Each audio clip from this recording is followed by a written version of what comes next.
So I'd been led around the houses, like a blind real estate agent on the end of a dog leash. I didn't like it one jot. Swanee had sent me on a wild goose chase after a hubby. His only crime? An unsettling but innocent love of headgear. Nothing more. No hanky, no panky, no spanky. It made Mrs. Weasel's little boy cranky. To cap it all, then she hired this rat to take me out of the picture. There was only one thing I could do. Call the dame up and invite her to the office to bring her up to speed on my progress. Hey, Swanee. It's me, Randy. I've got something to tell you. Can you come by the office? Yeah, right away would be great. Thanks.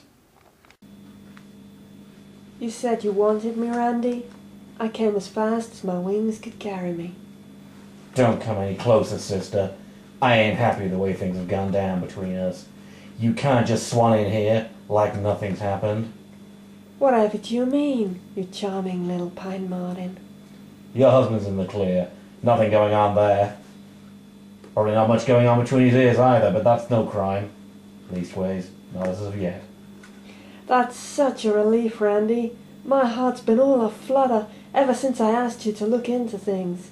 Now I can go and give my Darren a great big hug. Here's your money, and my thanks. I let her put the money down and didn't say a thing. I was torn between wanting to beat the truth out of her or letting her waddle out of my life forever.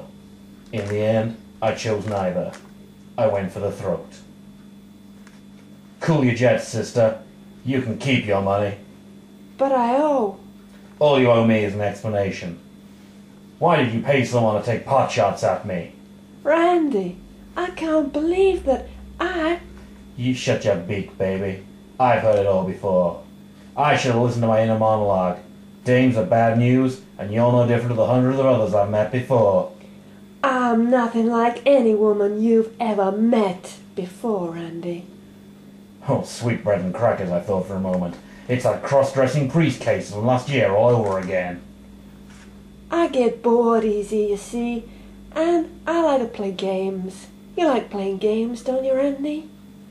For some reason, all I could let out was a squeak. You've seen my husband. He's not the most exciting of men, but he does okay by me. But once in a while, I like to see how a real man lives. Gives me a few thrills. So the rat was aiming to miss then? Maybe, maybe not. I like to make the stakes match the man, and you're quite the man, Randy. I shook my head in disbelief. Get the hell out of my office, Swanee. I don't play games. I play for keeps. And you can take your Monopoly board home with you. Can't handle a bird like me? Fine. Go back to your little life. I'm sure there's plenty more fellas out there for me to play with. Maybe, but I ain't one of them. This weasel's got some real work to do. And so, she walked out of my life, out of the office. I couldn't help but muse on what might have been, but there were some questions that I decided were best left unanswered.